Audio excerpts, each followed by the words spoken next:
Good afternoon, YouTube. I'm actually waiting at the post office.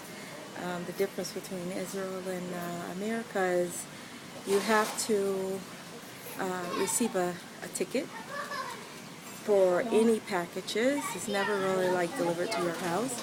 And then you have to go to the post office and you pull a number, which mine is 727, and they're actually on 709, so I have to wait. And you pull a ticket, and so then you have to wait, and then they bring you your package, and you have to show your ID. And I'm always like ordering from like AliExpress or iHerb or Amazon. I'm always ordering online because I find like a lot of products here in Israel come from other places, especially like China. Like for example, you can get things here cheap, but it's better like to order, and you get more things from AliExpress for a cheaper price. But the problem with that is it takes like 30 days, but I don't mind. I just prepare and I shop properly. And then there's, I order from Next from England. So like a lot of my clothes that I buy for my kids and for myself, my makeup, I order online, except they do have a Mac here, which that is what I wear. And so yeah, I have to come to the post office every time to pick up things. When I used to live on a yeshuv, which is a settlement, we had a post office like there. So you could like kind of, there would be a box for you, like a key, and then you look in the box, and if it fits in the box, you can take it. Or the ladies there, you have to be there like a certain time to pick it up. Here, the hours are like all day, which is really good. But it's a little bit, it bothers you because you have to leave your house and come get your package and you have no idea what it is. So when I was in Opan, which is where you go to learn the language, there was a story about this family, and they get this letter, and then the letter, it says, you know, come to the post office.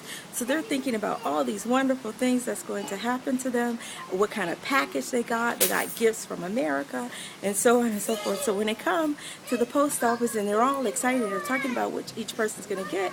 So when they get to the post office and they go inside, what is it? It's a bill from the tax. Oh, that's another thing. In Israel, everybody pays tax. In America, if you own something, the owner pays the tax on the property.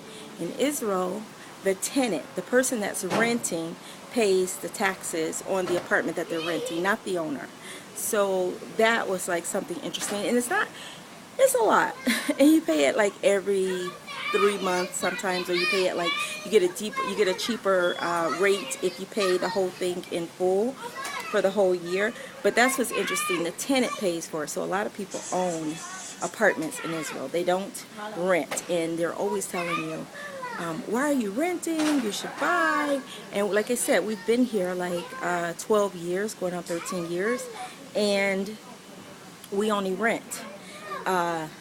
So also the tenant, when you get the apartment, it's empty. It doesn't have like a refrigerator, and it doesn't have a stove or any of those things. It doesn't have closets. It's just walls, and you have to buy everything to go into the apartment. The landlord prefers you to fix everything yourself. So that's like another thing like you have to get used to. In America, they have companies that own apartment complexes.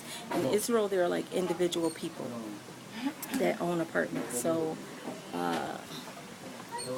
but it's good. You get to stay in the same apartment. You don't know if they're going to sell the apartment or not. So we've had to move a few times, at least 5 times in the 12 years that we lived here. Why? Because the landlord sold the apartment. And then we moved, and we had to find another apartment, and then we had to move again because they sold it. And this apartment that we have now, as I mentioned before, we moved last year. And I think he bought it as a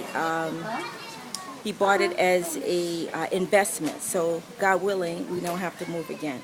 I'm still waiting for my ticket to be called. This will be a part 1. I'll do a part 2 addressing an issue that someone spoke about, which is discrimination and racism in Israel, which is such a long topic. So that's it. Don't forget to like and subscribe, and if you have any questions, put it in the comment section and I'll try and answer you.